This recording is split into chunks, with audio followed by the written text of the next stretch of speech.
On ne l'a pas vu venir. Plusieurs le regardaient de haut, mais il y a un sixième vaccin qui s'ajoute sur les écrans radars des santé publiques à travers le monde. Le vaccin russe, le Sputnik 5. Oui, jusqu'à maintenant, les 5 vaccins pour lesquels on connaissait l'efficacité étaient soit américains, soit européens.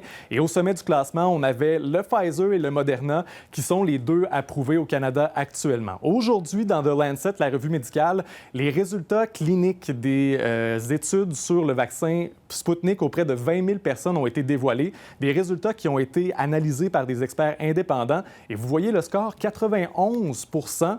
Ça veut dire que le Sputnik réduit de 91 % le risque de contracter une forme symptomatique de la COVID-19. Et actuellement, ce vaccin à 2 doses-là est disponible dans 16 pays, Amérique du Sud, Afrique, un peu d'Europe de l'Est également. Toutefois, il n'est pas question d'autorisation chez nous. Et d'ailleurs, il faut savoir que le Sputnik n'était pas sur la liste d'épicerie de Justin Trudeau l'été dernier.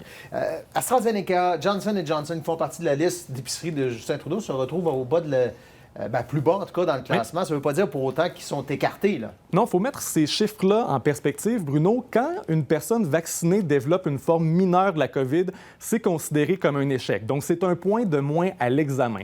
Par contre, quand on regarde les décès et les hospitalisations, on remarque que pour les 100 000 personnes qui ont reçu l'un ou l'autre des vaccins lors des essais cliniques, c'est pratiquement éradiqué. Vous voyez, même ceux qui ont reçu le Johnson & Johnson, il n'y a aucun décès dans cette catégorie-là. Donc, bref, quand on regarde ça, même si une personne vaccinée contracte la COVID, ses problèmes de santé devraient être limités.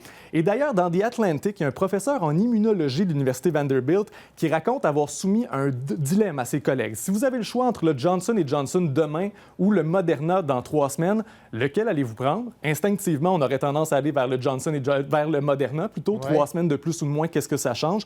Eh bien non, tous les spécialistes ont choisi le vaccin disponible demain parce qu'ils évitaient 3 semaines d'exposition à une forme sévère de la COVID. Donc, ça met un peu les choses en perspective quand on regarde les fameux scores au classement. Merci Jean-François. Bonne soirée. Merci.